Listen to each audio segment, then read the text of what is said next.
Le jour se lève, mesdames et messieurs, une fois de plus sur Abidjan et toute la Côte d'Ivoire.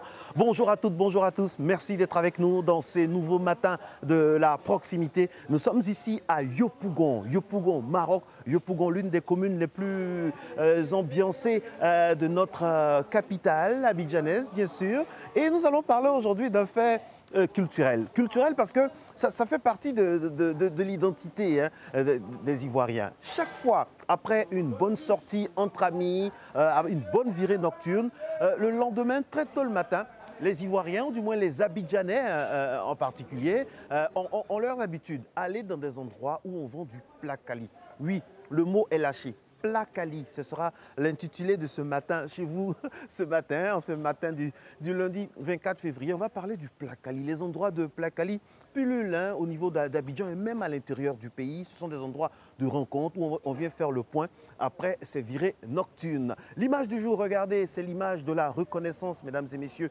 Lorsque les consultants viennent à Matin Bonheur, vraiment, ils se donnent corps et âme et parfois, un incident peut arriver. C'est ce qui est arrivé à notre invité vendredi dernier, M. Philippe Simo, qui a égaré son téléphone portable avec beaucoup de données pour lui parce qu'il est spécialiste donc, de l'entrepreneuriat. Et puis, il y a une âme généreuse, cette âme généreuse-là, M. Dao Malik, qui a gardé le téléphone et qui est venu lui remettre ce téléphone. Et nous avons voulu, à travers cette image du jour, célébrer vraiment tout ce qui est sérieux et l'honnêteté qui doit être vraiment dans notre environnement au quotidien. Merci infiniment à ce chauffeur de taxi-là qui a fait en sorte que l'équipe de la matinale n'a pas été un peu frustrée par la perte donc, du téléphone d'un de ses consultants.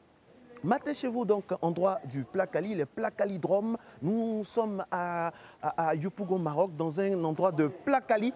Alors, les premiers clients, hein, il est un peu plus environ 6 heures. Les premiers clients sont là et nous arrivons comme ça avec des gens qui se lèvent le matin.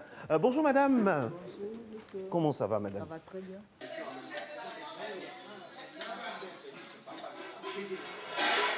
Alors ici c'est quoi? C'est un plakalidrome, hein, c'est ce qu'on dit. C'est ça, un plakalidrome. C'est quoi un plakalidrome? D'abord même le plakali même c'est quoi même? Comment on appelle ce plat-là? Décrivez ce plat. Bon, c'est, comme on dit, c'est la pâte de manioc cuillée. Voilà, commence avec la sauce gombo, comment ça, le doublé, le copé, comme on dit chez nous, dans l'Afrique. Vous savez que moi, je suis Marcelin Gauvois. J'aime ce que je vois, ce qui est vrai. Est-ce que vous pouvez me montrer un peu, hein, maman? Vous pouvez me montrer, hein? Là, ici, c'est 24 heures sur 24, c'est ça? 24 heures sur 24. 24 heures sur 24. Ouais. Ah, ici, c'est le plakali. Le plakalidrome. Le plakalidrome. Aïe. Kwame. Vous appelez comment? Miss Kwame. Miss Kwame. Miss Kwame, dites-nous tout. Là, il y a quoi? Montrez-nous. Ici, c'est le plakali. Les là, vrais c'est le plats. congodé. D'accord? Le riz, il est déjà fini. D'accord. Alors, les gens sont plus plakali que riz, c'est ça? Bon, ils sont tout, mais Ils plus sont tout. plakali. Plus plakali. Voilà. Pourquoi ça les attire comme ça? Parce que quand on a fini une virée nocturne, quand on a fini de gazer, comme on dit à Abidjan, quand on mange du plakali, ça donne quoi? Bon, ça donne du tonus. Et c'est pas lourd? C'est chaud. C'est bien fait. Voilà. Ça donne envie de manger. Et là, c'est quelle sauce là? Il y a quelle... Il y a le doublé qui est là, la sauce graine est finie. Ils ont tout fini. Il y a le doublé qui est là. Il y a Et quand c'est fini comme ça, il y a du renfort qui Oui, arrive? il y a du renfort. Ok. L'usine est derrière. Ah, l'usine est derrière ici? L'usine est derrière. Voici, regardez, mesdames et messieurs, la porte de l'usine. C'est fermé. Ça, c'est interdit. Interdit au moins de 18 ans. Voilà, mesdames et messieurs, passez vos commandes. Nous sommes au plakalidrome de Miss Kwame. Et on est très heureux d'être avec vous ce matin. C'est ici qu'on va faire un peu le matin chez vous de ce lundi 24 février. Après, on va aller à côté. C'est un royaume du plakalidrome. Il y a des gars qui sont déjà là. Attends, on va essayer d'aller les voir. Ils sont déjà là. Bonjour mon frère, comment ça va? Très bien. Ça va bien? Moi, j'adore le plakali. Le moment, voilà, je suis très bien accueilli. Tout à fait. Il n'y a pas d'exception, quelle que soit l'heure. Mais il y a quoi dans le plakali que vous aimez Le comme ça? plakali est très spécial. Ça, c'est notre culture africaine. Et on se met bien dedans et on est très à l'aise. Quel que soit le bar, notre finish là, c'est là, notre plakali, c'est Yopougon. 24 heures sur 24. Et les moments, elles sont tellement spéciales que la cuisine est tellement... Vous appelez comment? Moi, c'est Mohamed. À l'instar de Mohamed, énormément de personnes aiment cette nourriture typiquement ivoirienne, appréciée par tous les Ivoiriens. Donc, c'est autour de ça que nous allons graviter. Et puis, voilà, on vous rend l'antenne. Alix, c'est à vous. Matin bonheur, matin de la proximité. Aujourd'hui, spécial plat calidrum. Bonjour Marcelin, en tout cas on hume de loin votre ambiance avec bien sûr tous ces mets, ça et là, djunglé, kloala, gombo, copper, franchement. Bon appétit à vous et puis on espère que vous allez nous en ramener. Chers téléspectateurs, quant à nous, on vous souhaite bienvenue au studio. Voilà, qu'importe la physionomie qu'a pris votre week-end. On démarre cette semaine avec beaucoup de bonne humeur et on espère vous contaminer. Justement, la bonne humeur, ça passe aussi par le défoulement. Aujourd'hui, nous sommes en séance cardio avec le coach Diabati.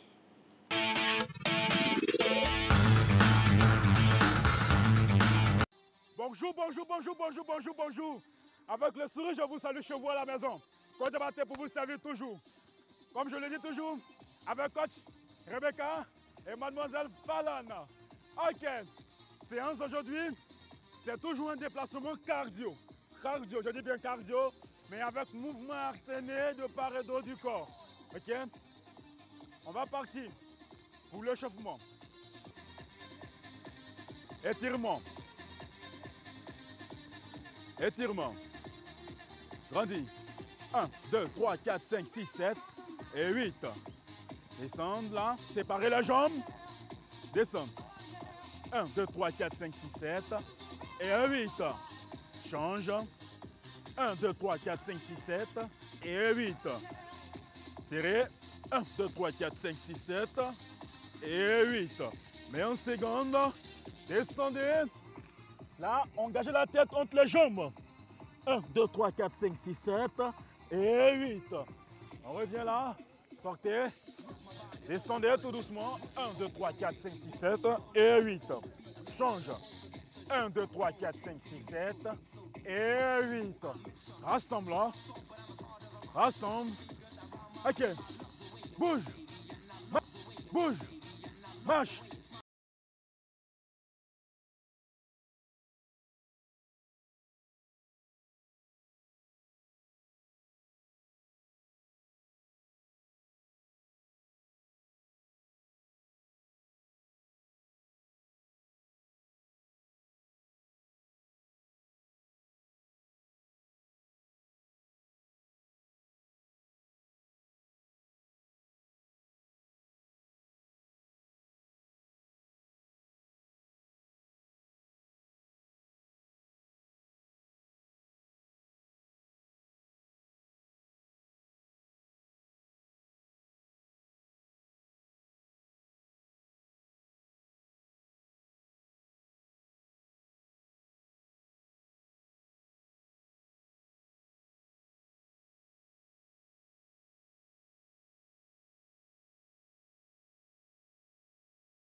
Cinq, 6, 7, 7, 7. Rassemblez les jambes.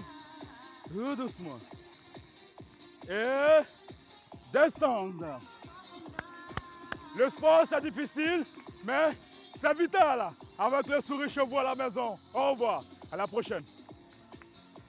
Eh oui, merci infiniment au coach Diabaté et ses compagnes juste à côté pour le sport et la vie distillée à travers cette rubrique fitness. La vie, ça passe aussi par la nourriture. Marcelin ne nous dira pas le contraire. Je suis sûr qu'il a déjà commandé 2 plats. Il va bien se mettre là-bas et puis après, il reprendra l'antenne. Le temps pour nous de le retrouver. On passe aussi à notre petit-déj à vous proposer aujourd'hui dans cette petite histoire.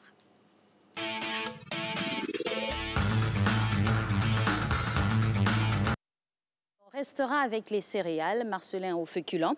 Aujourd'hui, on vous propose le bassi. Qu'est-ce que c'est le bassi, appelé également couscous africain? Le bassi est un petit déjeuner fait à base de mil de sorgho, le maïs ou bien du fonio. C'est selon les préférences. Il se consomme sucré ou salé, accompagné bien sûr d'une sauce tomate ou d'une pâte d'arachide ou bien sûr accompagné également d'un bol de lait. C'est aussi demi pour le matin. Voilà, c'est comme ça qu'il se présente. Très consistant pour le matin, typiquement africain. C'est une recette de notre patrimoine. Donc voilà, il faut s'y adonner à cœur joie, sans modération. Aussi, le placali, on peut s'y adonner à cœur joie, sans modération. Mais ce sera après Renaud Kobia dans la revue de presse.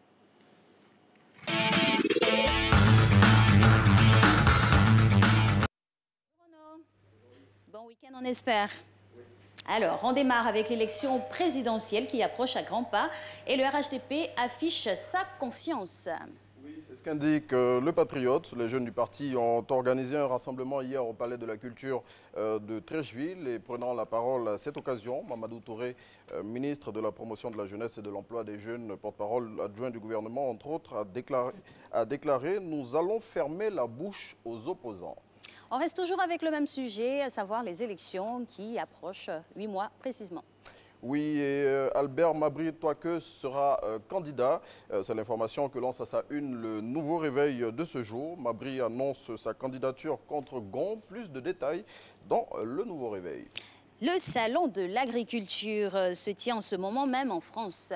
Oui, et la Côte d'Ivoire y participe. Kobenan Kwasi Adjoumani, ministre de l'Agriculture et du Développement rural qui dirige la délégation ivoirienne, présente à cette occasion les enjeux, il explique plutôt les enjeux de la participation de notre pays dans Fraternité Matin de ce jour, ouvert depuis le 22 février 2020. Le Salon international de l'agriculture, il faut le savoir, s'achève le 1er mars. Et un incident s'y est déroulé hier lors de cet événement. Oui, et c'est avec l'intelligent d'Abidjan qui barre à sa une. Comment le ministre Adjoumani a été agressé hier? Selon le confrère, le ministre de l'Agriculture et du Développement rural a été pris à partie sur le stand de la Côte d'Ivoire par un individu présenté comme un pro-Soro. Pour plus de précisions sur cette information, il faut vous procurer l'intelligent d'Abidjan de ce jour. La réunification des différents courants du FPI piétine, paraît-il. Oui, c'est ce qu'indique la voix originale avec cette une. Les discussions Gbagbo-Afi sont coincées jusqu'au 27 février. Selon le confrère, les tractations pour la réunification du FPI avancent difficilement. Le journal Bleu révèle ce que font les deux groupes paritaires qui sont en discussion. Et à la une de l'expression de ce jour, c'est le Premier ministre Amadou Gon Coulibaly. Oui, maîtrise des dossiers ou encore conduite de l'action gouvernementale. Amadou Gon Coulibaly, ou si vous préférez AGC, le meilleur de la classe. C'est ce que lance à sa une le confrère qui avance que le Premier ministre marche dans les sillons du président Ouattara. Et on referme donc cette revue de presse avec Allo Police. Oui, le confrère qui relate dans son numéro de cette semaine une affaire d'enrichissement qui se termine en tragédie avec ce titre. Ils voulaient devenir riches, le marabout les empoisonne et fuit avec leur argent. Selon le confrère, parmi les candidats à la fortune, un est mort et l'autre se trouve dans le coma. Plus de précisions dans Allo Police de cette semaine. Quelle histoire. Bonne journée à vous, cher Renaud. Bonne journée, Alix. À demain. À demain. Et nous, on part directement pour le Placalidrome.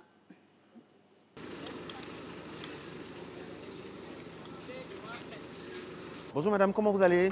Ça va très bien, monsieur. Alors, ça fait quoi d'habiter non loin d'un endroit de Placali? Témoignez, dites-nous, est-ce qu'il y a des gens qui viennent ici? Est-ce que les gens adorent le Placali? En tout cas, moi-même, j'adore. Je viens payer ici tout le temps. J'habite tout près d'ici. Voilà. Qu'est-ce que vous aimez dans le Placali? L'eau avec poisson fumé, il y a dedans. Est-ce que vous savez que le Placali est l'un des plats qui réunit le plus les Ivoiriens? quelle que soit votre provenance, quelle que soit votre partie, autour d'un plat de placali, tout le monde se tait et mange. Vous savez ça, non? C'est pareil pour vous? Oui, Vous avez remarqué? oui. Ok. J'ai remarqué. Allez, bonne journée à vous.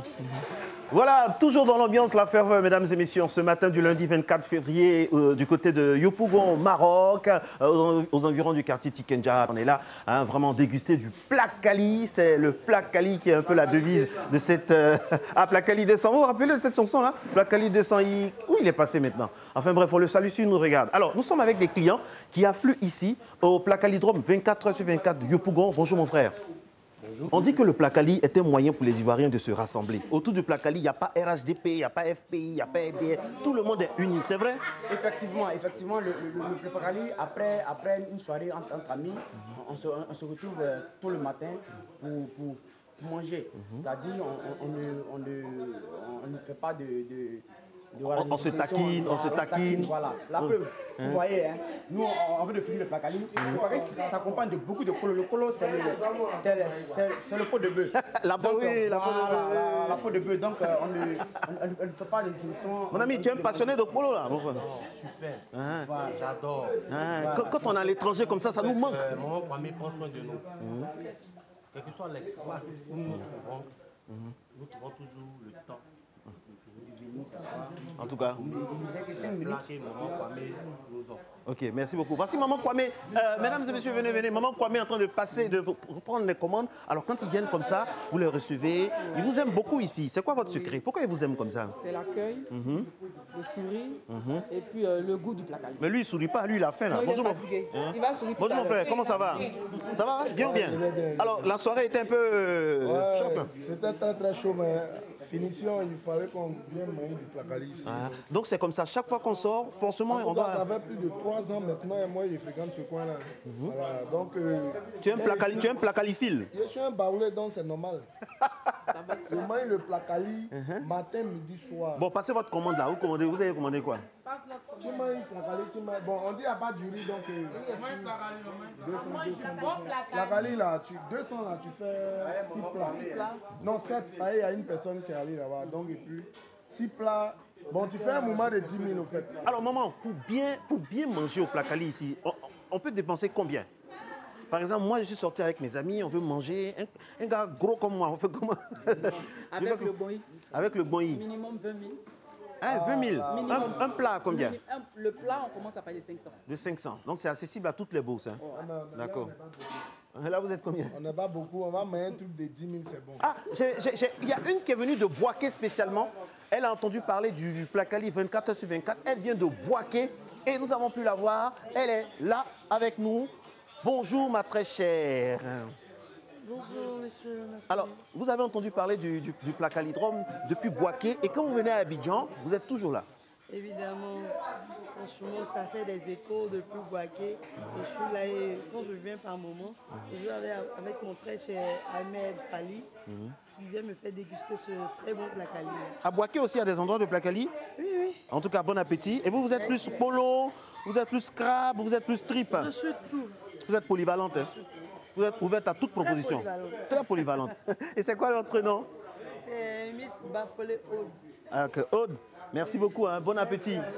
Voilà, mesdames et messieurs, le matin de la proximité, ici depuis Yopougon, Maroc, pour ce qu'il est convenu d'appeler le Placali Show. Nous allons aller maintenant avec nos consultants du lundi. Vous les connaissez, Paul Arnaud Ekou au niveau de l'inforoute et puis notre doyen Diomandé pour le service à domicile.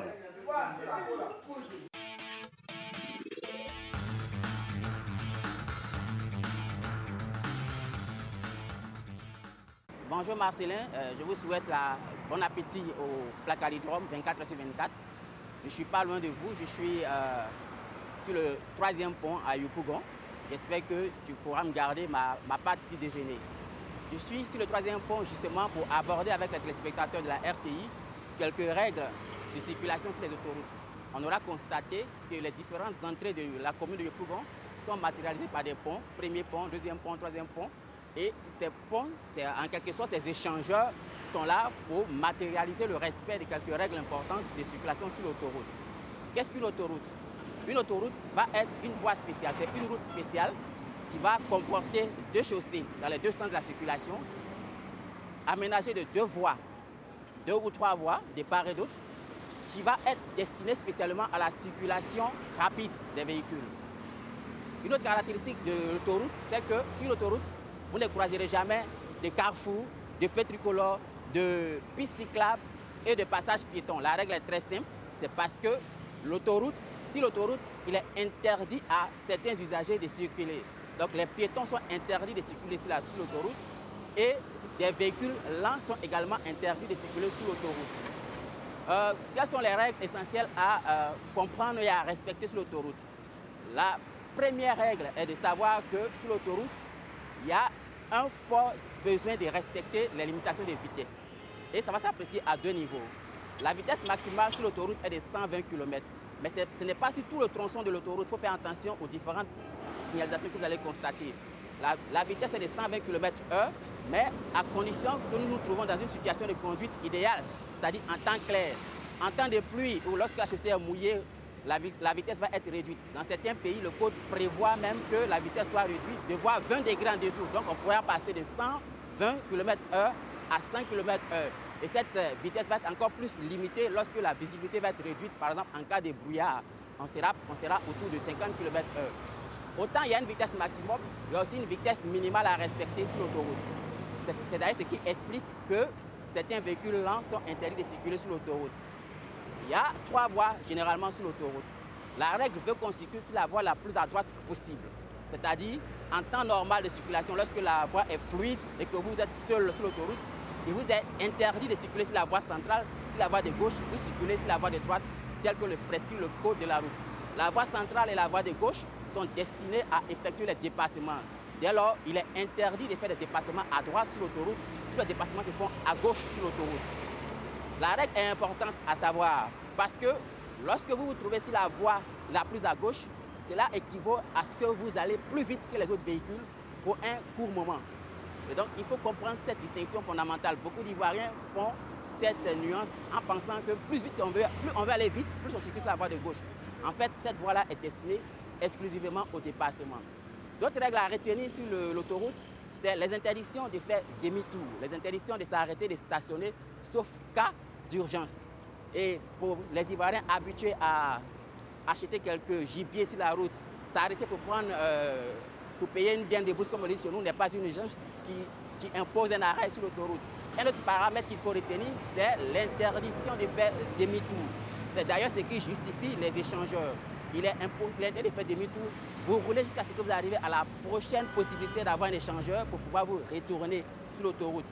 Malheureusement, depuis un moment, avec l'aménagement urbain, avec la population grandissante et surtout des réformes de la zone industrielle, on constate que beaucoup d'usines, beaucoup d'activités se déroulent autour des autoroutes.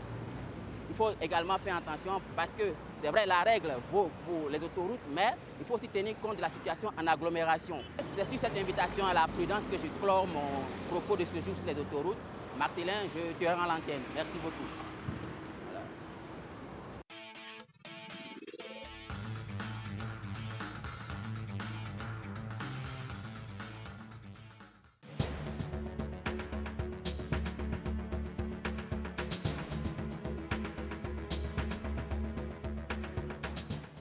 Bon, aujourd'hui, nous allons vous parler des différents types d'hémorragie.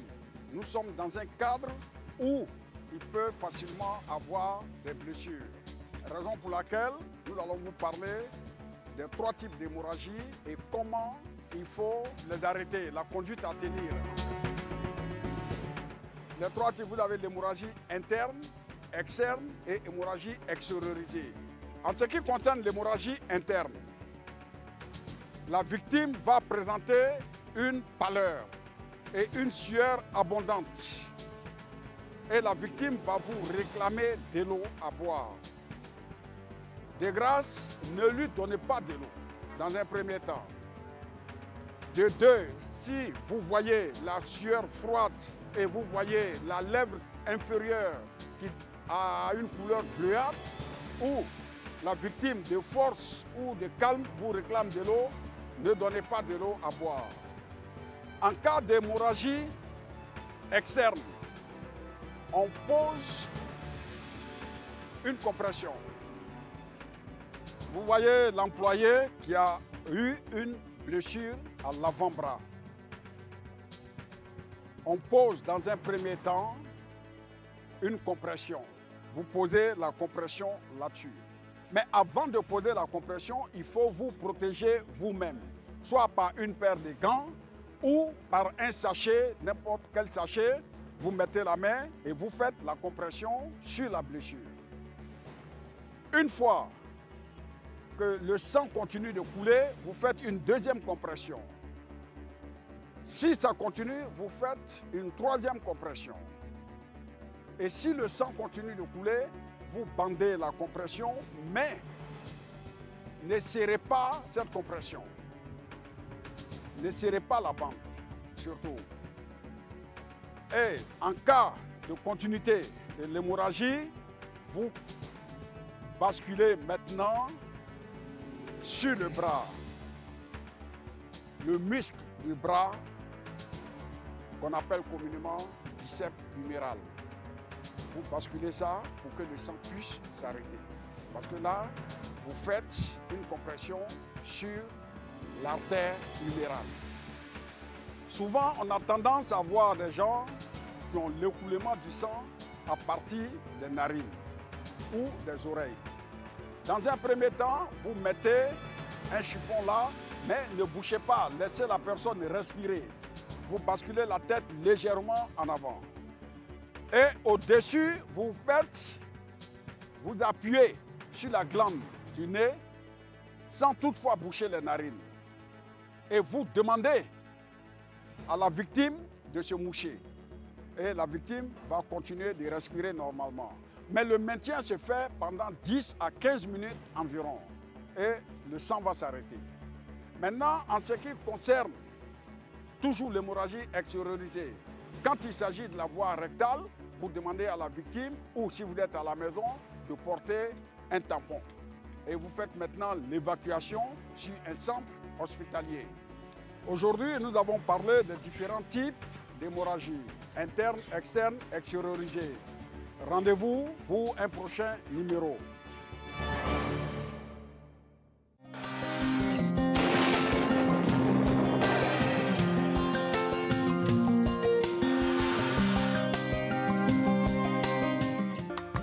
Bonjour à tous, le début de matinée sera généralement nuageux dans la moitié sud du pays avec possibilité de pluie résiduelle notamment à l'ouest et au sud-ouest. Par la suite, le soleil s'y imposera progressivement. La présence des vents humides dans les régions nord favorisera une légère atténuation de l'harmattan qui sera cependant un peu plus marquée dans l'extrême nord du pays. Pour les températures de la matinée, on note 27 degrés à Abidjan et à Adiaké, 24 à Bandoukou et Boaké, 23 à Daloa, 24 à Dimbokro, 23 dans la région du Gor, 22 degrés dans le Poro, 20 à Man, 22 à Odiéné, 26 degrés à San Pedro et Sassandra, 25 à Tabou et enfin 24 degrés à Yamoussoukro. Dans l'après-midi, les vents d'harmattan reprendront le dessus dans les régions nord du pays au cours de l'après-midi où il favorisera un temps chaud avec présence de brumes sèches. La bande centrale observera un temps partiellement nuageux avec en fin de période des possibilités d'averses de pluie à caractère orageux à l'ouest. L'effet de l'humidité et de l'insolation favorisera la formation de nuages denses avec possibilité d'averses orageuses dans les régions du sud forestier et du littoral. Pour les températures de l'après-midi, on retrouve 33 degrés à Abidjan et à Adiaké, 38 à Bandoukou, 36 à Boaké. La ville de Daloa affichera 37 degrés également pour Dimbokro, 36 à Gagnoa, 37 à Korogo, 35 à Man, 37 degrés à Odiéné, 32 degrés à San Pedro, Sassandra et Tabou. Et enfin, on enregistre 36 degrés à Yamoussoukro. Merci d'avoir suivi avec attention ce point du temps. Nous vous souhaitons de passer une agréable journée.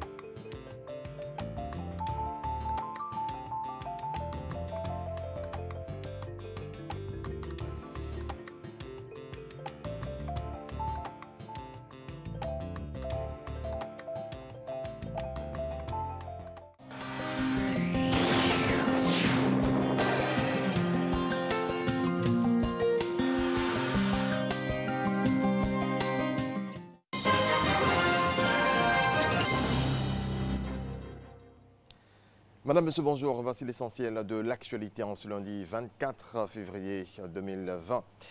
L'État veut améliorer la gouvernance des sociétés à participation publique. Une rencontre a eu lieu à cet effet entre le ministre en charge du portefeuille de l'État, Moussa Sanogo, et les experts comptables, maillon clé de la certification des comptes. Lancine Bakayoko. De nombreuses réformes engagées par le gouvernement au sein des entreprises étatiques ont permis de bousculer les mauvaises habitudes et d'amorcer effectivement l'amélioration de la qualité de leur gouvernance. Sauf que des défis majeurs restent à relever. Parmi ces défis figure encore et toujours l'épineuse question de la reddition des comptes, dont les éléments centraux sont la production de l'information financière, l'audit des comptes et surtout l'exercice du commissariat aux comptes. Votre position dans la vie des entreprises publiques est centrale. Elle nous donne les moyens, d'une part, de renforcer la transparence et l'anticipation dans votre rôle d'alerte, et d'autre part, d'obtenir des leviers d'optimisation des performances dans votre rôle de conseil. Au niveau des professionnels du chiffre, cette importante mission de certification se heurte quelquefois à l'indisponibilité des informations à auditer, ou même à des procédures et processus mal ficelés qui débouchent bien souvent sur le refus de rendre les rapports d'audit, les maquillages de chiffres ainsi que les manipulations des données comptables. Dans le cadre de cette réflexion, l'objectif final est de formuler des recommandations pour améliorer les dits processus et procédures pour une meilleure transparence et gouvernance des entreprises publiques.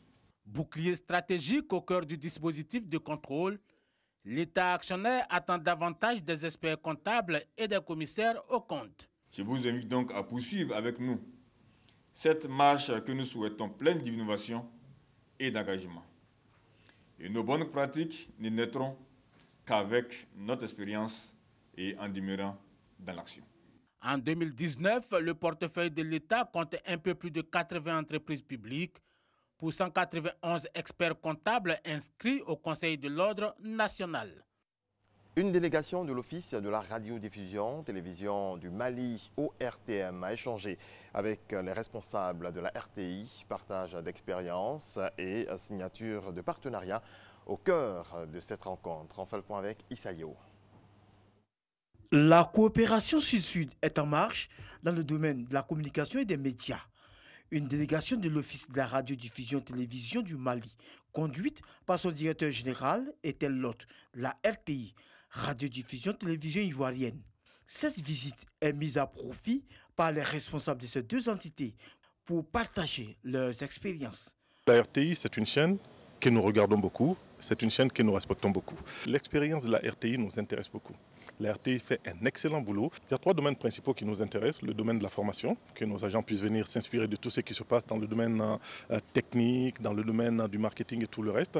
Dans le domaine des échanges de programmes également, nous sommes intéressés. Et également dans le domaine de la coproduction et surtout de la mutualisation des moyens pour que quand une équipe ivoirienne va à Bamako, nous puissions l'aider. Et quand une équipe de la télévision malienne viendra en Côte d'Ivoire, que vous puissiez l'aider également. Avec cette globalisation, les chaînes du Sud ont de très gros défis à relever. Seuls, nous partons perdants. Mais en mutualisant nos moyens, nos savoir-faire, eh bien, nous devenons un peu plus forts et nous pourrons profiter les uns des expériences des autres, mais aussi également dans les rencontres internationales, notre voix sera encore plus forte et nous pourrons avoir un peu plus de moyens pour échanger et imposer un certain nombre d'attentes de notre part avec des partenaires qui sont de plus en plus présents. Le directeur général de la RTI, Fosseni Dambélé, et celui de l'ORTM, Salif Sanogo, ont convenu de renforcer leur coopération à travers la signature d'un partenariat. Une visite des studios, du journal télévisé et des émissions a permis à la délégation de l'ORTM de s'imprégner du matériel dont dispose la RTI. L'indicateur genre au centre d'un atelier initié par l'Observatoire national de l'équité et du genre. Les participants ont planché sur plusieurs points relatifs à l'équité du genre. Ils ont aussi proposé des pistes de solutions pour réduire les inégalités. Abdoulaye Koné nous en parle. En Côte d'Ivoire, l'indice sur le genre affiche des résultats moins reluisants et c'est pour inverser la tendance que l'organe consultatif rattaché au Premier ministre mène la réflexion pour tenter de maintenir la parité. Les indicateurs nous disent qu'il y a beaucoup de disparités entre les hommes et les femmes en Côte d'Ivoire et dans presque la totalité des secteurs. Il y a nécessité pour tout le monde ici de prendre conscience que la lutte contre les inégalités est un problème de développement. Des indicateurs qui interpellent les partenaires techniques et financiers. Ces derniers s'engagent à soutenir l'ONEG à travers cet atelier. Il y a toujours ce genre de problème qui émanent de nos cultures parfois. Les pesanteurs socioculturelles font qu'on a encore affaire à des indicateurs qui ne sont pas reluisants. Donc c'est à ce titre-là que nous sommes là pour encourager la naissance de l'ONEG. Cet instrument qui va attirer notre attention chaque fois. L'élaboration d'un rapport national de suivi des indicateurs de genre devrait permettre de ressortir les avancées enregistrées en matière de réduction des inégalités entre les hommes et les femmes en Côte d'Ivoire sur la période 2011-2020. La mise en place de l'Observatoire national de l'équité et du genre, structure de contrôle et de suivi et évaluation de l'intégration du genre dans tous les secteurs d'activité, répond donc au besoin d'éliminer les inégalités entre les hommes et les femmes. Cet atelier technique vise donc à examiner la pertinence et la cohérence des informations précollectées, afin que les données sur le genre, actuellement éparpillées dans divers rapports techniques ou d'activités, et qui ne sont pas toujours disponibles, soient centralisées dans un document unique, accessible et facilement exploitable. Cet atelier multilatéral de 24 heures est la première étape d'un long processus vers l'application du protocole de Maputo en son article 2 portant élimination de la discrimination à l'égard de la femme. Sur le continent, le président togolais Faure Gnassingbé a été réélu hier soir pour un 4e mandat avec 72,37% des voix selon les résultats proclamés par la Commission électorale nationale indépendante CENI. Il est très loin devant le candidat de l'opposition Agbayome Kodjo qui dénonce des fraudes et revendique lui aussi la victoire. Le chef de l'État sortant l'emporte donc dès le premier tour, ayant obtenu la majorité absolue selon les chiffres officiels. Son principal rival, Agbayome Kodjo, obtient lui seulement 18,37%, tandis que le troisième candidat, Jean-Pierre Fabre, récolte 4,37% des voix. 7 candidats au total étaient en lice, il faut le rappeler. On termine en sport, rugby, tournoi des 6 nations en battant l'Irlande pour le compte de la 3e journée 24-12. L'Angleterre a certes conservé ses chances de remporter l'épreuve, mais elle a surtout rendu service à la France, désormais seule équipe invaincue de la compétition. La victoire finale devrait se jouer entre ces 3 nations, mais les Bleus sont désormais en ballottage favorable. Voilà, c'est tout pour ce tour d'horizon de l'actualité. Merci de votre attention. Excellent début de semaine à vous. Merci à vous, Régis. Et vous savez, aujourd'hui, Marcelin, il est du côté de Yopougon dans un placalidrome. Oui. Vous serez dans la balance plutôt placali ou croissant? Une grande question. Ça dépend des moments, en fait. Ah oui, ça dépend des moments. En début de semaine comme ça, vous serez? En début de semaine, je serai plutôt croissant. Dis donc, monsieur de Baoulé, là. Il insiste. Hein. C'est vrai que le Baoulé aime le placali, mais bon, en début de semaine, je serai plutôt croissant. C'est pas grave, Marcelin va nous ramener. Samedi soir, aux alentours de minuit, 1h. Minuit, 1h. De retour de virée, quoi. Justement, de virée. Dites donc, vous avez une vie bien mouvementée, monsieur Kofi. En tout cas, belle semaine à vous. Hein. On se revoit demain. Ah oui. D'accord. On retrouve Marcelin pour encore saliver. Pourquoi pas? Pardonnez, on arrive, ne vous fâchez pas. Tout de suite.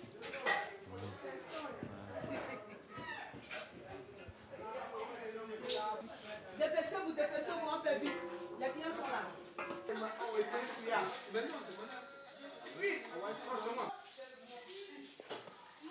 Qu'est-ce qu'il faut pour tenir un endroit comme ça 24 heures sur 24? Parce que c'est pas évident. On sent un peu de fatigue dans vos yeux, mais vous êtes là.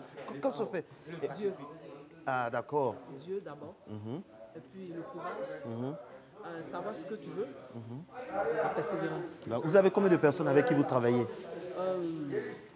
au plus 15. 15. Et par jour comme ça, combien de personnes peuvent venir ici? Là, on ne peut pas les dénombrer. Hein. C'est du monde. C'est du monde, hein? C'est du monde. C'est du monde. Vous À commencez partir de combien, quelle heure du matin? À 16h. Vous commencez à 16h jusqu'au lendemain? Jusqu'au lendemain, 16h. Jusqu'au lendemain, 16h. Waouh, vous traversez la nuit. Ah, c'est ça, mesdames et messieurs, l'ambiance du Placalidrome, les gens qui passent leurs commandes là-bas, comme vous constatez. Il y a un client qui vient d'arriver. Bonjour mon frère. Bonjour. Ça a été le gasoil? On sent que tu viens de te réveiller, tu as faim là. Et quand tu te réveilles le matin, ton premier réflexe c'est ici, en Placalidrome. Oh oui, ça me prend un petit gasoil, maintenant le Placali. Ah, prends un petit quoi? Un petit gasoil? Ouais, petit gasoil. Ah d'accord, on a compris, on a compris. Placali. Et toi, tu aimes Placali avec polo ou bien avec trip? Polo, crabe, tout ça là, ça. Tout le ministère de la faune, la flore, halieutique, tout ça dedans. Hein? Tout dedans. D'accord. Tu t'appelles comment? Tu habites ici? Oui, mais effectivement. Ok. Voilà, mesdames et messieurs, ambiance Placali, rassemblement, et puis comme ça, c'est la Côte d'Ivoire. Ce sont ces petits trucs-là qui font que quand on est à l'extérieur, Abidjan nous manque quoi? Parce qu'Abidjan, c'est ça. Abidjan, c'est un feeling, c'est la nourriture, c'est des gens autour qui viennent se restaurer le matin, très tôt le matin. Tout Ivoirien, quel que soit l'endroit où il est né, toute personne vivant en Côte d'Ivoire a son coin de Placali, à son coin de Garba. Et nous avons voulu à son coin de Kidjenou. Voilà, la nourriture est un vecteur de réconciliation, mesdames et messieurs. Et c'est un peu cela que nous allons voulu relever, et de paix, voilà, de rencontres, de fraternisation, de brassage. Et c'est ça qui est très très important. Merci en tout cas d'être sur notre compagnie. Merci à tout le monde. On va terminer avec Maman Kwame. Maman Kwame, on a passé la matinée avec vous ici.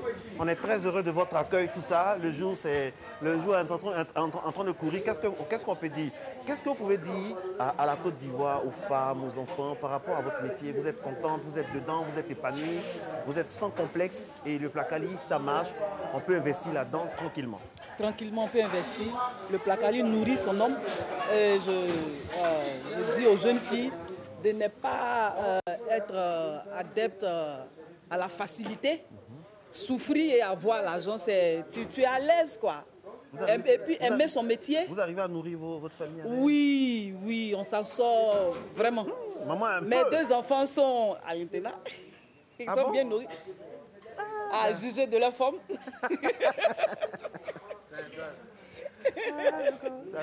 Donc, j'invite les Ivoiriens, les Ivoiriennes à venir manger au Placali. Miss Kwame, 24h/24.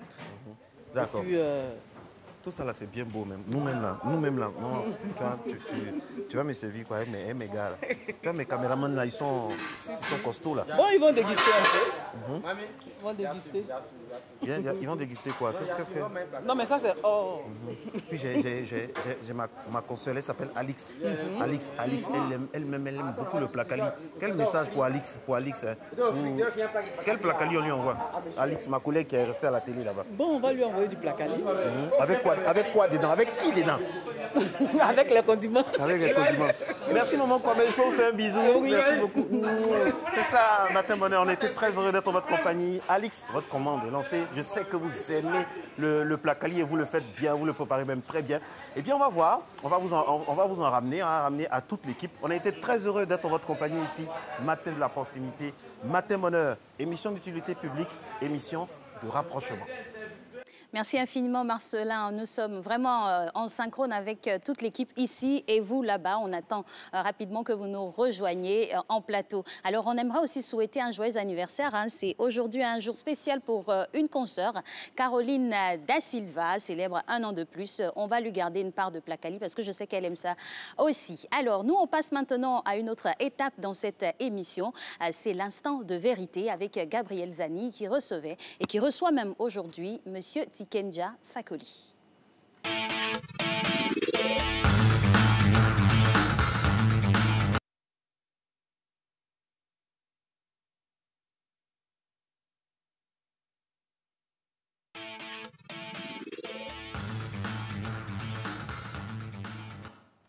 Alors, mesdames et messieurs, bonjour à tous. Vous êtes dans Matin Bonheur et vous suivez Instant Vérité. Bienvenue si vous nous rejoignez. Avec son 10e album, Le Monde est chaud, il comptabilise 25 ans de carrière. Le règlement ivoirien Tiken Jah Fakoly est toujours aussi virulent contre l'injustice et les dérives des dirigeants. Des postures qui lui ont valu bien souvent l'antipathie de certains régimes africains.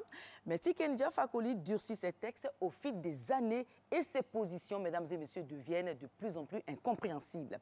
Alors, que veut exactement Tiken Jah Fakoly? Le rugbyman engagé va-t-il faire de la politique in fine? Sinon, jusqu'où va l'engagement de Tiken Jah Fakoly? Et mesdames et messieurs, qu'a-t-il encore à offrir aux mélomanes après 25 ans de carrière? Pour répondre à ces questions, nous recevons sur le plateau de Instant Vérité Tiken Jah Fakoly, de son vrai nom, Moussa Doumbia. Il est artiste ivoirien, international du reggae, éveilleur de conscience. Tiken Jah Fakoly, bonjour. Bonjour, madame. Rastafari. Yes, I. Bienvenue à Instant Vérité. Alors, de votre premier album, Manger Crassi, sorti en 1999, en passant par On a tout compris, Ouvrez les frontières, Aloumaye, votre reggae veut éveiller les consciences. Alors, quel est le bilan de vos 25 ans de travail dans ce sens? Je pense que le bilan est positif. Le bilan est positif parce que le rôle du reggae, c'est d'éveiller les consciences. Et ça, c'est depuis Bob Marley. Je pense que quand je vois un peu, au moment où on a commencé à chanter Manger Crassi, Plus jamais ça, etc., quand je vois ce moment-là, c'est-à-dire les années 90, jusqu'à maintenant, on sent que la jeunesse est plus réveillée qu'avant. Ah, d'accord, la jeunesse est plus réveillée qu'avant. Donc vous pensez avoir atteint vos objectifs? Non, pas encore, puisque l'objectif, c'est l'unité africaine. L'objectif, c'est l'union dans nos pays. Voilà, c'est ça l'objectif. Parce que tant que l'Afrique ne sera pas unie, on n'aura pas de voix dans le monde. Hein, parce que vous savez, souvent, on dit la Chine a posé son veto sur tel problème, la Russie a posé son veto, ou bien les États-Unis ont voté contre, etc. Avez-vous déjà entendu qu'on a demandé l'avis de l'Afrique? Je ne pense pas, parce que nous sommes 54 pays divisés, et donc ça fait que si on reste divisé, on va rester faible. Et je parle de nos pays aussi. Si on n'est pas unis dans nos pays, tant qu'on sera en train de nous battre entre nous, nous disputer à chaque fois, ben, ça va prouver qu'au monde entier que nous sommes divisés dans nos pays. Donc alors, ça peut permettre, ça peut pousser à ceux qui veulent exploiter l'Afrique à continuer leur manœuvre. On va y arriver. Mais avant, pour l'unité, pour la réconciliation, vous avez entamé une série de concerts depuis le 14 février à Yopougon dans le cadre d'une tournée pour la paix. Alors, quel est votre objectif dans ce programme? L'objectif, simplement, c'est qu'on ne veut plus que les Ivoiriens se tapent dessus. Voilà. On sait que toutes ces situations ont été provoquées par les hommes politiques de nos pays, de notre pays. Et on a perdu 3000 de nos compatriotes pendant la crise post-électorale de 2010-2011. Et bientôt, on va aux élections. Et donc, il faut tout faire pour sensibiliser, pour dire aux gens, voilà, ne nous tapons plus dessus entre nous. Donc, c'est ça. Allez dire aux gens, vous pouvez voter, il faut que vous votez parce que le vote est très important. Et vous n'êtes pas obligé voilà, vous pouvez soutenir vos candidats, vous pouvez être des bons militants de vos partis, mais il ne faut pas qu'on touche à la Côte d'Ivoire. On ne doit pas toucher à la Côte d'Ivoire. Ah oui, parce qu'on ne doit pas toucher à la Côte d'Ivoire. Il ne faut pas toucher mais à la Côte entre d'Ivoire. vous et Alpha Blondy, qu'est-ce qui se passe exactement? Vous voulez que les Ivoiriens se réconcilient, c'est très bien, c'est bien beau et tout cela. Mais entre vous et Alpha Blondy, est-ce qu'il y a la réconciliation? Ah oui, Alpha et moi, nous sommes réconciliés depuis longtemps. Il y a eu des moments difficiles. Et puis, un moment, moi-même, j'ai appelé Alpha Blondy en tant que petit frère. Vous savez, on est dans la grand frère Crassi. Hein, vous affirmez sur ce plateau que entre Alpha Blondy et vous, c'est la paix. Il n'y a aucun problème, aucun problème. Bon, on n'est pas de la même génération, donc on ne va pas en boîte ensemble, on ne s'appelle pas tous les jours. Mais quand il y a des sujets importants, on peut se donner des coups de fil pour échanger. Donc, je confirme aujourd'hui qu'entre Alpha Blondy et moi, il n'y a aucun problème. Alors, s'il n'y a aucun problème... Parce que, justement... Vous avez parlé tout à l'heure, vous avez parlé de ça tout à l'heure. Si nous, on veut réconcilier les Ivoiriens, c'était bien qu'on commence par nous-mêmes. Bien évidemment. C'est ce qu'on a fait il y a quelques années. Déjà. Alors, élection sans gbangban, c'est le thème de votre tournée. Ça veut dire en français, élection sans violence. Alors, n'est-il pas, au fond, ce thème-là revendicatif? Oui, c'est revendicatif puisque je l'ai dit tout à l'heure, voilà, on ne veut plus de morts. Vous revendiquez quoi? Je revendique la paix, je revendique la stabilité acquise aujourd'hui, je veux qu'elle reste. Hein, je pense que le pays a des atouts aujourd'hui, il y a des acquis qu'il faut garder. Et donc, voilà, et je pense que c'est important de tirer aujourd'hui sur la sonnette d'alarme, dire aux gens, attention, aujourd'hui la Côte d'Ivoire rayonne à travers le monde. Après la crise post-électorale, c'était un pays qui était à terre. Souvenez-vous, il y a des moments où on disait « Ah, il y a attaque dans l'Ouest, ah, ça attaque ici, ainsi de suite ». Donc on a remonté tout ça. On est arrivé à un niveau aujourd'hui où les investisseurs viennent en Côte d'Ivoire, il y a une stabilité, il y a la paix, il y a des problèmes entre les politiques, il y a effectivement des problèmes dont il faut régler.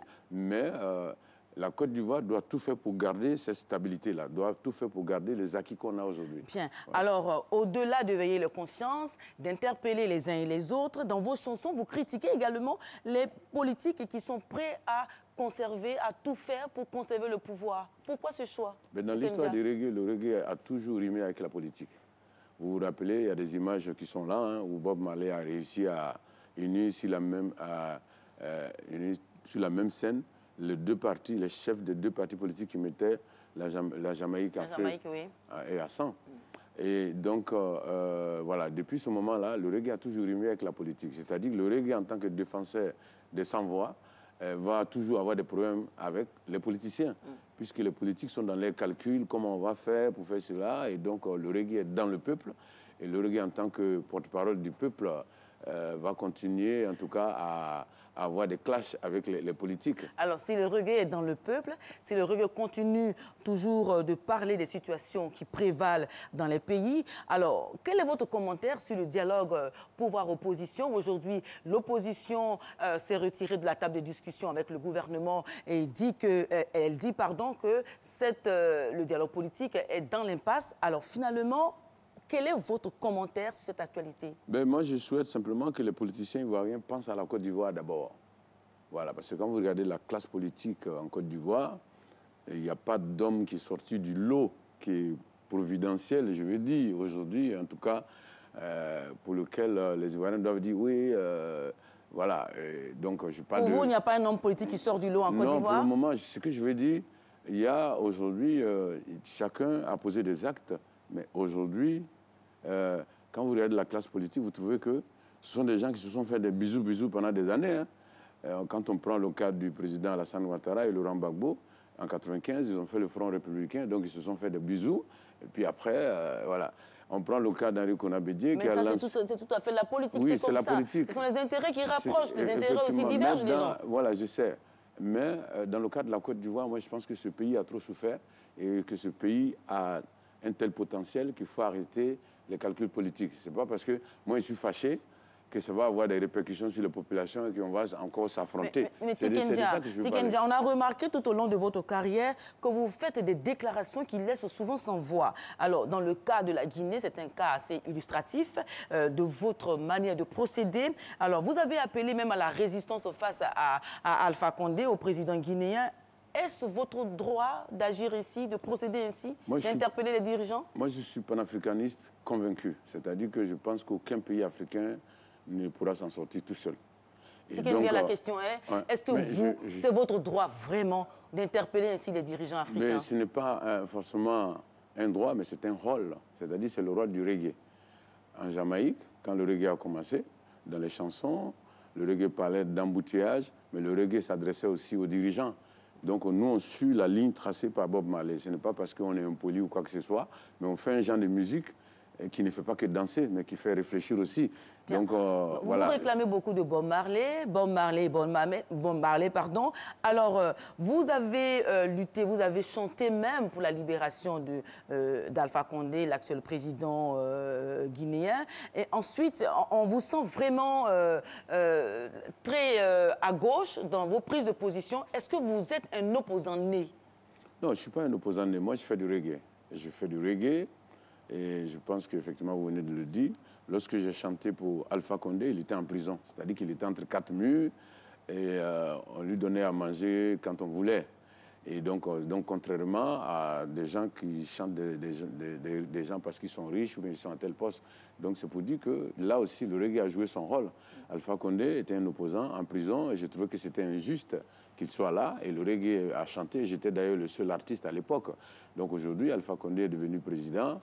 Vous êtes contre lui Je ne suis pas contre lui. C'est-à-dire que les choses qu'il a dénoncées à l'époque, je trouve qu'il a fait les mêmes choses. Depuis l'arrivée d'Alpha Condé au pouvoir, il y a plus de 125 morts.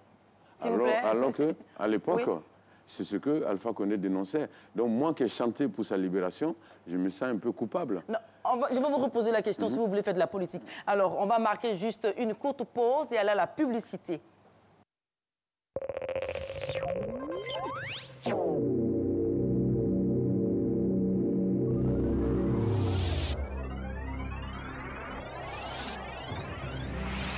Onzième édition du marché des arts et du spectacle d'Abidjan. La RTI au cœur du Massa, c'est un dispositif à la hauteur de vos attentes et profitez de nos offres spéciales à des prix attractifs. Sur RTI 1, le journal du Massa après le JT de 20h. L'espace Massa, vue au Massa, spécial Massa. Sur RTI 2, le Massa au féminin, micro flottant. Sur la 3, suivez au cœur du Massa. Fréquence 2 et Radio Côte d'Ivoire vous proposent des programmes aux couleurs de l'événement.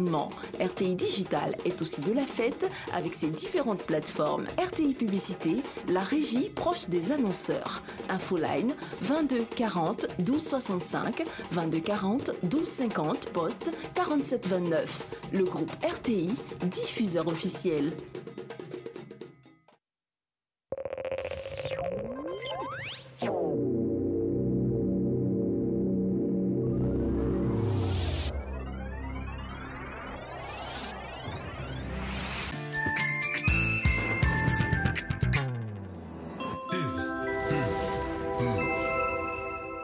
Ma soeur, où vas-tu si pressée? Mon mari a découvert une nouvelle pâte tomate là. Il en parle tout le temps. Ma chérie, c'est Alissa tomate. Alissa? Ah! Le double concentré de tomates Alissa, fait à base des meilleures tomates naturelles sélectionnées pour leur goût et leur qualité. La tomate Alissa se conserve très bien et ne noircit pas. On voit l'équipe qui va évoluer en 4-4-2. C'est de ça que je te parlais. Alissa, le goût parfait.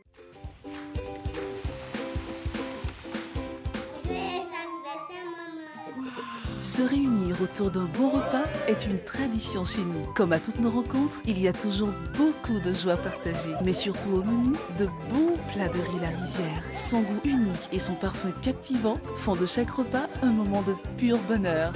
La Rizière, la source du bon riz. À 3, je me mets au sport. Ça y est, je peux vivre à fond ma passion pour la musique et le sport. Yeah.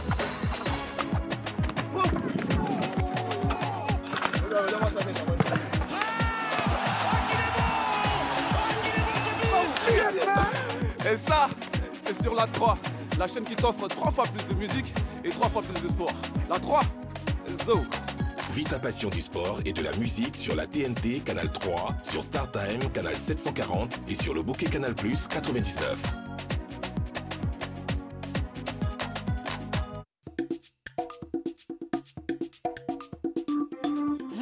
Maman, tu as changé de lait? C'est très bon. Oui, c'est le lait Leti, vitaminé, riche en calcium et au goût crémeux. Il te fera déborder d'énergie. Maman, j'ai gagné. Tiens, nouveau par ici. C'est Leti. Leti, lait en poudre instantané, vous garantit pleine forme et bonne santé. Excellent pour les sportifs. Leti, le maximum d'énergie. Là, c'est ma sœur Eunice et moi, c'est Soraya. Voici maman, un vrai rayon de soleil. Elle nous prépare toujours de bons plats. Voici Chris, notre frère. Maman, c'est notre meilleure amie. Elle nous aime beaucoup et nous aussi nous l'aimons.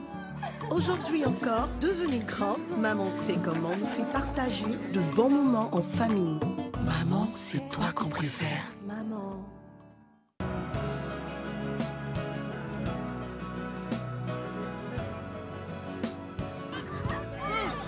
Chaque jour, ce sont quelques milliers de kilomètres parcourus pour vous apporter une eau pure et légère, indispensable à une bonne santé.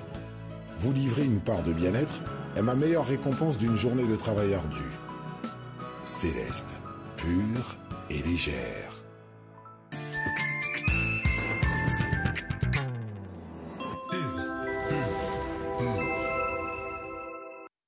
Alors voilà, mesdames et messieurs, de retour en plateau, vous suivez Instant Vérité dans Matin Bonheur et je reçois pour vous l'artiste rugbyman ivoirien, l'international Tikenja Fakoly. Avec lui, nous parlons justement de ce qu'il veut, de ses ambitions, de ses positions, de ses postures politiques et nous parlons tantôt de la politique. Alors, si vous n'êtes pas un opposant né, mais vu vos positions politiques, vos postures politiques, Tikenja, une question que les Ivoiriens se posent souvent, est-ce que, in fine, vous allez faire de la politique, vous allez laisser la musique pour faire de la politique?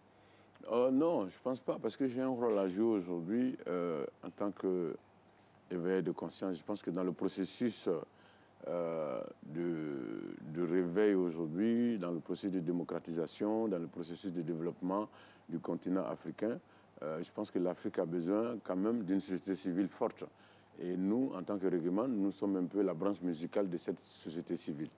Donc, le truc, ce n'est pas un jour de venir faire de la politique, etc. C'est simplement que je fais du reggae et que le rôle que je joue aujourd'hui en tant que branche musicale de la société civile, c'est ce que je dois continuer. Je pense qu'aujourd'hui, si je deviens député en Côte d'Ivoire, que je parle du Sénégal, on va dire le député ivoirien s'ingère dans les affaires du Sénégal, etc. Et donc, voilà, moi, je ne suis pas intéressé par un poste politique, mais je fais une musique qui s'appelle le reggae, qui a décidé depuis Bob Marley d'être aux côtés du peuple. Bien. Voilà. Alors, être aux côtés du peuple, vous avez des textes qui sont très incisifs, des positions incompréhensibles, mais malgré cela, rien ne change. Alors, que veut exactement Tikenja? Ben, je pense qu'on ne peut pas dire que rien ne change. Je pense qu'aujourd'hui, la jeunesse est mieux réveillée. Elle sait qu'il faut qu'on prenne les choses en main, absolument. Mais voilà, en tout cas, moi je pense que je sens un changement. Maintenant, ce qui manque, c'est la convergence des forces. C'est l'unité dans nos pays pour mener des combats. Ce qui manque, c'est que les gens se rendent compte que nos palabres retardent nos pays. Vous savez, la Côte d'Ivoire a un tel potentiel. Oui. Quand vous allez aujourd'hui à Assini, rien que les plages qui partent du Port-Boué à Assini peuvent créer des milliers d'emplois s'il y a la stabilité dans ce pays. Tiens, alors vous avez aidé également dans votre musique à l'émergence d'une nouvelle génération de musiciens et de chanteurs engagés en Côte d'Ivoire et bien au-delà. Est-ce une façon pour Tikenja de faire de la politique? Je vous ai tout à l'heure... Est-ce que pour vous, faire de la politique, c'est d'aider les jeunes, c'est d'aider à l'émergence des jeunes et tout cela? Non, c'est pas... Je pense que moi, je répondrais simplement pour dire que tout ce que je fais, c'est vraiment dans le cadre de la mission du reggae. C'est dans le cadre de la mission du reggae. Ouais, c'est vrai qu'on réveille les jeunes, mais au niveau social aussi, on fait des choses. Voilà. Moi, je construis 6 écoles dans différents pays africains. 2 en Côte d'Ivoire, une école au Burkina, une école au Niger, une école en Guinée-Conakry et donc un collège au Mali. Et donc le but de ces constructions, c'est d'attirer, de construction d'écoles, c'est d'attirer l'attention de la jeunesse africaine vers l'école. Dire que l'école c'est important parce que moi je suis convaincu que c'est l'éducation qui va changer l'Afrique. Aujourd'hui, l'Afrique, sinon les Africains sont manipulés par le système occidental, sont manipulés aussi par nos dirigeants. Vous n'avez pas dit ça quand même, Tikenja. Bien sûr. Les Africains ne sont pas manipulés, les Africains sont responsables, peuvent prendre des décisions concernant le peuple. Vous savez, madame, on sort de 400 ans d'esclavage.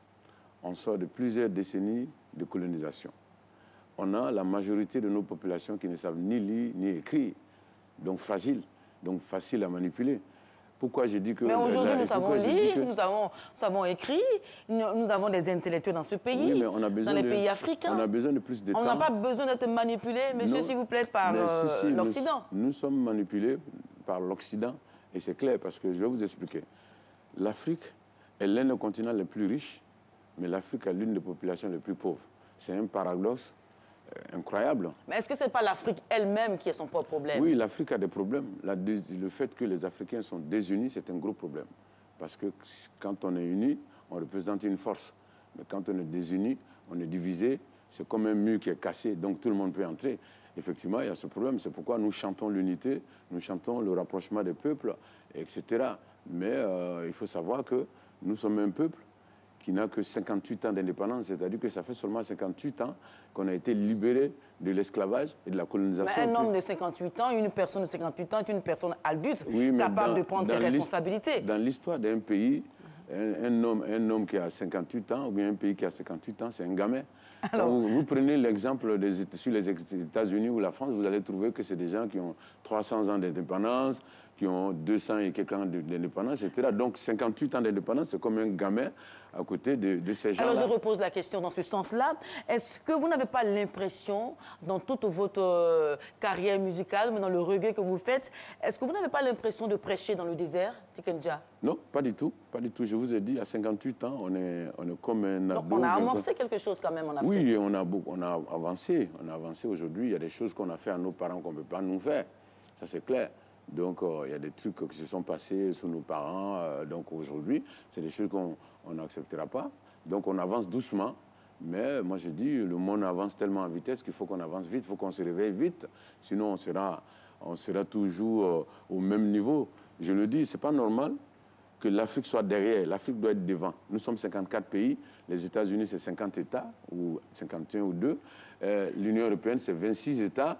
Et ce n'est pas normal que les 54 pays qui soient derrière. Nous devons être devant parce que nous avons la majorité des matières premières dont ces pays-là ont besoin pour continuer le développement. Les Ivoiriens. Nous sommes 1 milliard en tant que population. En 2050, nous serons 2 milliards. Alors, les Ivoiriens veulent savoir, le peuple africain qui vous regarde aujourd'hui veut savoir qu'est-ce que vous, Tiken Jah, en tant qu'artiste reggae, vous proposez? Moi, ce que je propose d'abord, c'est l'unité. L'unité de nos pays. Voilà, il faut qu'on soit ensemble, que ce soit maintenant ou par nos enfants ou nos petits-enfants. Pour moi, l'unité africaine est indispensable. C'est indispensable parce que les autres sont unis. La Russie, aujourd'hui, elle est écoutée parce qu'elle est grande et peuplée. Les États-Unis sont unis. Donc, c'est pourquoi les États-Unis sont écoutés. Quand les États-Unis parlent, le monde tremble. L'Union européenne, quand ils ont vu qu'en face des États-Unis, la France seule ne peut rien faire, donc depuis les années 50, ils ont commencé à se rapprocher. Donc, pour moi, la première solution, c'est l'unité. Et la deuxième solution, c'est de parler par une seule voix, mettre nos forces ensemble. Et puis, comme ça, on va nous écouter dans le monde, parce que l'Afrique est très riche. La Côte d'Ivoire, le café, cacao, le Mali à l'or. Vous faites le tour du continent africain, vous trouverez que chaque pays a quelque chose de spécial. Donc si on met tout ça ensemble, je pense qu'on sera obligé de nous écouter. Mais à l'état actuel... Il y a une question des Ivoiriens que je ne veux pas rester laisser en suspens pour terminer l'émission. C'est seulement que les Ivoiriens veulent savoir pourquoi Tiken Jah ne vient qu'à Abidjan que pour tenir des spectacles. Pourquoi ne vit-il pas à Abidjan? Ben moi, je vis un peu à Abidjan. Hein. Je suis ici. Non, Tiken Jah, on le sait, vous ne vivez pas à Abidjan, vous ne dormez pas ici. Je viens très souvent. Non, pas du tout. Vous venez juste pour tenir des spectacles. C'est un choix en tant que panafricaniste. En tant que panafricaniste, j'estime Est-ce parce qu'en Côte d'Ivoire, vous êtes menacé? Non, vous ne vous sentez pas à l'aise? Non, pas du tout. Quel est le problème? C'est que je suis allé en exil au Mali en 2003. Et donc, j'ai beaucoup investi là-bas pendant le temps d'exil. Donc, aujourd'hui, c'est un peu difficile pour moi de prendre tout ça pour revenir. Et puis, c'est un pays qui m'a accueilli à bras ouverts. C'est un pays qui est en difficulté aujourd'hui. Donc, je me sentirais mal de plier bagage aujourd'hui ou au moment où ce pays-là a beaucoup de difficultés. Bien, voilà, mais sinon, la Côte d'Ivoire, j'ai aucun souci. Je viens très souvent, je viens quand je vais où je veux. Et donc, peut-être que je viendrai un jour. Mais pour le moment, je n'ai pas encore pris la décision de venir définitivement en Côte d'Ivoire. Alors, 25 ans de carrière, c'est beaucoup. On vous souhaite encore une longue carrière. Qu'est-ce que vous avez à offrir aux mélomanes? Encore de la musique, encore des messages. Parce que je vous ai dit, mes objectifs tout à l'heure, c'est l'unité africaine, c'est le rapprochement des Africains, parce que je pense que c'est la seule porte de sortie. Parce que tant que nous serons divisés comme ça, ça va être difficile d'avancer. Donc voilà, je pense que pendant les années à venir, je vais continuer à conscientiser mon peuple, je vais continuer à les réveiller, à leur dire surtout que personne ne viendra changer notre situation à notre place. À leur dire de se réveiller, de mettre la machine en marche, et c'est là que Dieu viendra nous aider, parce que vous savez, on est tellement croyants en Afrique que souvent on s'assoit et puis on dit, bon, Dieu va nous aider, Dieu va nous aider. Moi, je dis, voilà, j'ai dit aux Africains que Dieu a beaucoup d'enfants, il a des enfants chinois, des enfants russes, etc. ces enfants africains. Si les enfants africains s'asseyent pour dire Dieu est grand, ça va aller, il n'y a rien qui va changer. Bien, alors, on souhaite que tout change et que les Ivoiriens, les Africains, au-delà, soient unis. Merci. Alors, Tikenja Fakoli, vous êtes artiste reggae international. Alors, vous vous définissez comme un éveilleur de conscience et merci d'être venu donc nous éclairer sur vos positions, vos postures politiques et votre avis sur l'actualité qui prévaut en Côte d'Ivoire. Alors, mesdames et messieurs, merci d'avoir regardé Instant Vérité, de rester avec nous sur RTI 1. Matin Bonheur continue avec Alix et Marco. Merci à vous, Gabriel Zani, pour ce débat très enrichissant avec le sieur Tikenja Fakoli. Il est juste à mes côtés, hein, ne vous inquiétez pas, il est arrivé malgré les embouteillages de Yopougon jusqu'à la station de Cocody, grâce à la flèche, bien sûr. Oui, merci à la RTI qui met à notre disposition des flèches hein, pour ces matins chez vous. Là, c'est pas évident. C'est le moment aussi de vraiment remercier ces personnes-là qui nous ont accueillis là-bas à la vente de Placali et surtout le créneau 24/24. C'est magnifique, c'est un filon à explorer. Rassurez-vous, hein, mesdames et messieurs, Alix aura donc bien sûr son Placali. Sans oublier Caroline Da Silva également qui sera livrée parce que c'est son anniversaire aujourd'hui. On lui fait un gros bisou. Ça va bien sinon? Aujourd'hui, nous allons parler bien sûr d'emploi, de droits des travailleurs, surtout en cas de départ. C'est cela. Hein, exactement. C'est l'intitulé de notre rubrique thématique aujourd'hui. Monsieur Daba Lognon François, il est expert en ressources humaines ou si vous voulez, il rend heureux.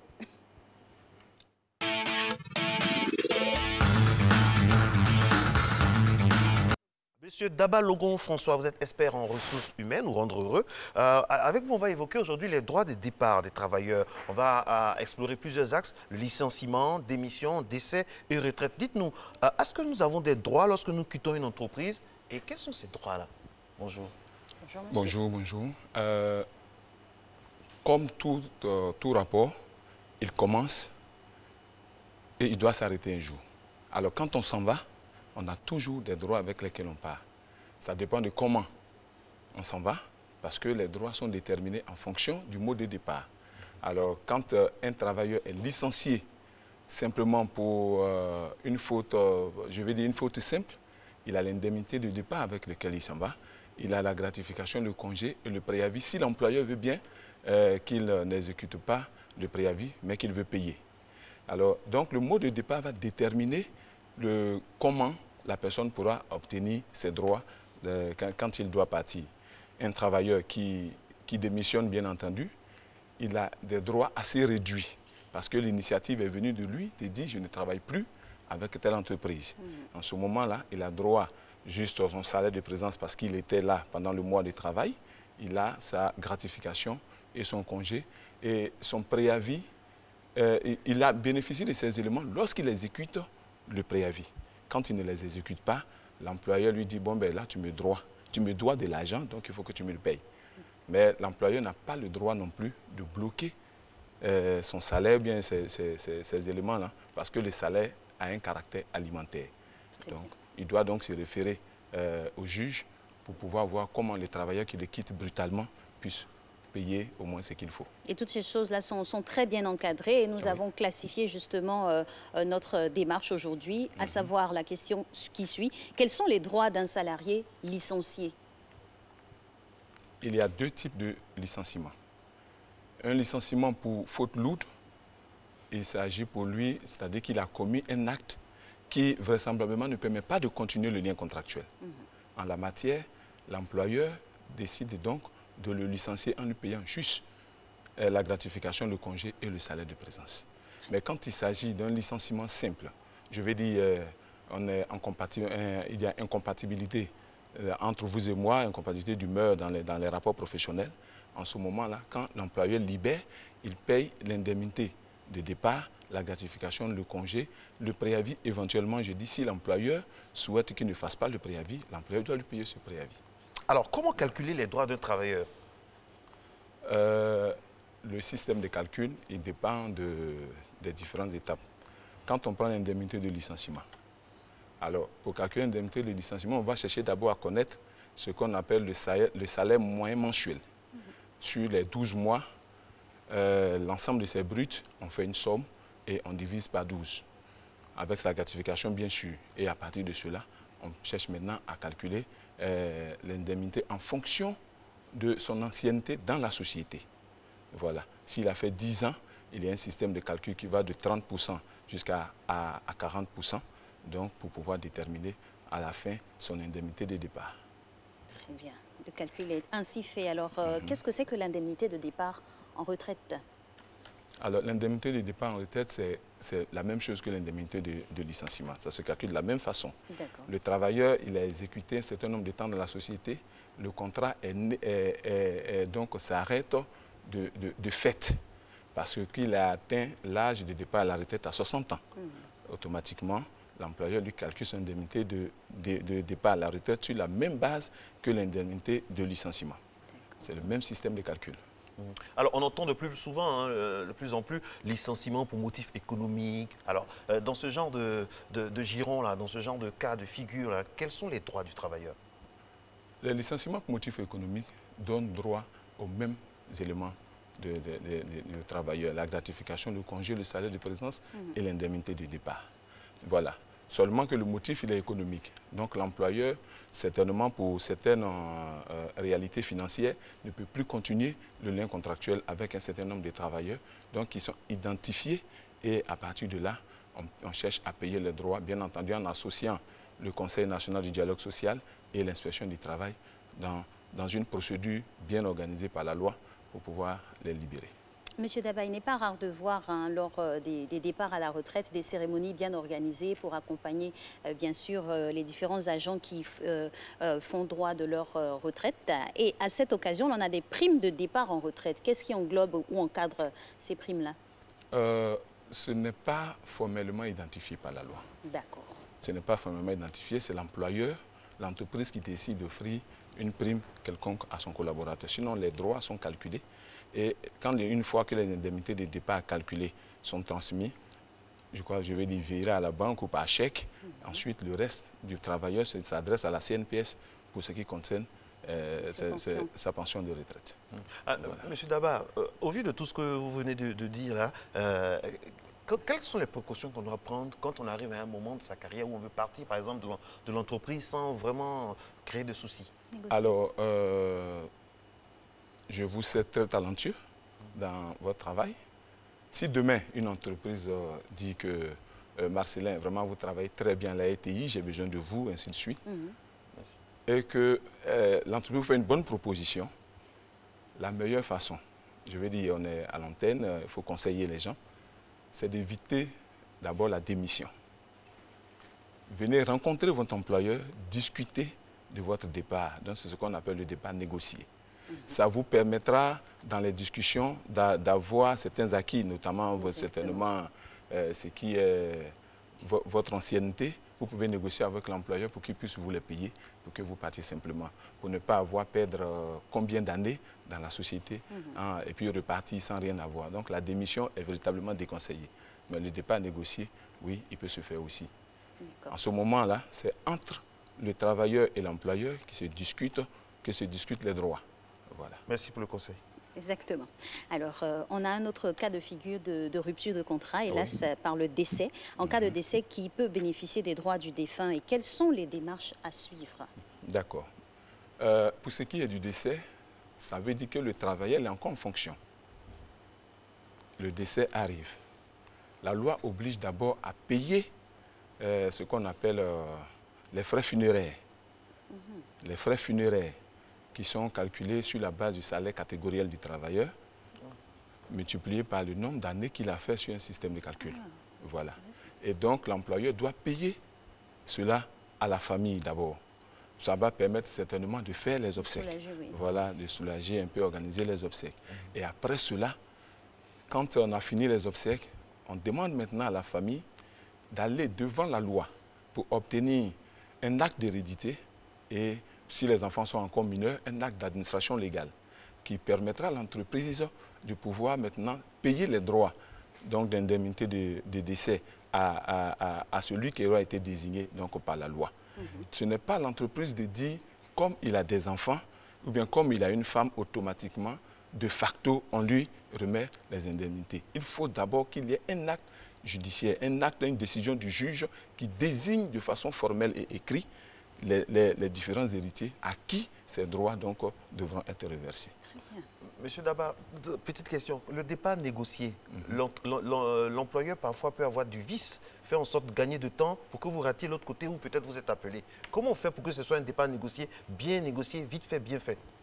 Donnez-vous du temps auprès de l'autre employeur, mais dites-lui que vous allez négocier avec votre ancien employeur. Maintenant, à l'impossible, nul n'est tenu. Si vous estimez que l'offre là-bas est plus judicieuse pour vous et que vous voulez partir, en ce moment-là, vous avez dit, bon, que je demande un départ négocié, vous ne voulez pas, je préfère démissionner. En ce moment-là, c'est un choix. Mais le principe, moi, je conseillerais de ne pas démissionner, de négocier d'abord le départ.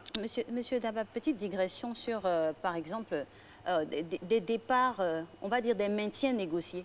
Parce qu'il y a certaines personnes qui arrivent à l'âge de la retraite, mais Dieu seul sait comment ça encadrer, ou on vous pose la question, comment ça encadrer les maintiens négociés? On arrive à l'âge de la retraite, mais on ne part pas. Alors, plusieurs entreprises adoptent ce système. C'est de libérer d'abord. Est-ce que c'est légal d'ailleurs déjà? Oui, c'est légal. C'est légal? C'est légal. Ça n'empêche pas à une personne, elle a 60 ans, mais elle est encore suffisamment valide pour pouvoir travailler. Mais comment cela encadrer? Voilà. Au niveau de l'éthique, il y a des jeunes dans l'entreprise. Il y a des gens qui sont jeunes, qui ont plein de figures, qui veulent vraiment, vraiment avoir une place au soleil ou bien à la lune, c'est selon. Et il y a des gens qui sont là, qui ont plus de soif, qui sont des seniors, qui reviennent au moins 10%, bien 5% de l'entreprise. Est-ce que ça, au niveau de l'éthique des ressources humaines, c'est bien ça? Et justement, ça doit se faire à quelle proportion? Parce que voilà. Je vous donne un exemple. Global. Un jeune diplômé arrivé du Canada est titulaire d'un diplôme, un master en maintenance industrielle. Il arrive dans l'entreprise, il est le patron de celui qui a plus de 30 ans d'ancienneté. D'accord. Mais pour le petit travail qui doit se faire, il a besoin du vieux qui est là, qui a plus de 30 ans. Il est arrivé avec tout le bagage intellectuel, mais il n'a pas la pratique en entreprise. On peut le nommer à un poste de responsabilité, mais dans l'exécution, dans l'opérationnel, il n'est pas ce qu'il faut. Il ne donne pas d'abord satisfaction. On peut prendre une usine où il y a des appareils qui sont vétustes.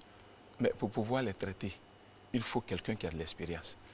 Si vous voulez acheter une pièce qui doit coûter, 3 millions, et ça doit venir par bateau alors qu'il y a des livraisons à faire auprès des clients, je vous assure que dans l'immédiat, on préférera le vieux. Ça, c'est quand la qualité de la personne senior est avérée. Voilà. Mais parfois, on a des entreprises où la personne même qui reste là, c'est une personne qui, je m'excuse, mais nul n'est indispensable. C'est une personne qu'on pouvait remplacer. Il y a d'autres dans son giron là qui peuvent faire le travail. Peut-être même plus compétentes.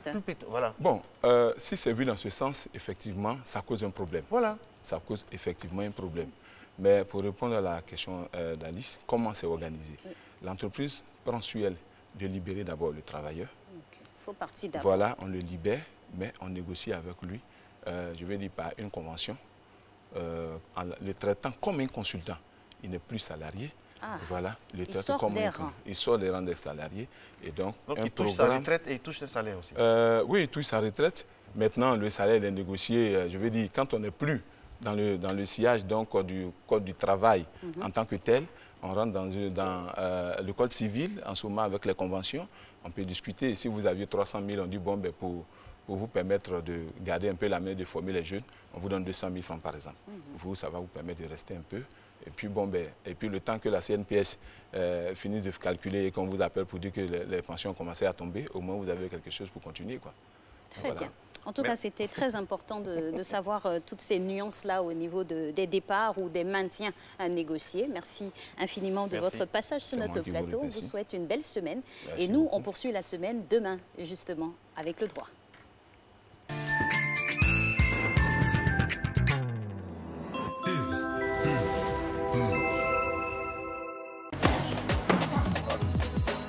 Et tu finis par t'en retourner. T'es prête?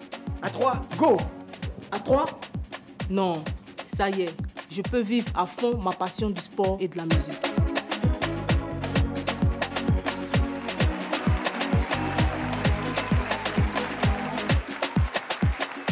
Et ça, c'est sur la 3. Ta chaîne TV qui t'offre 3 fois plus de musique et 3 fois plus de sport. Et ça, c'est Zo! Vive ta passion du sport et de la musique sur la TNT, Canal 3, sur StarTime, Canal 740 et sur le bouquet Canal Plus 99.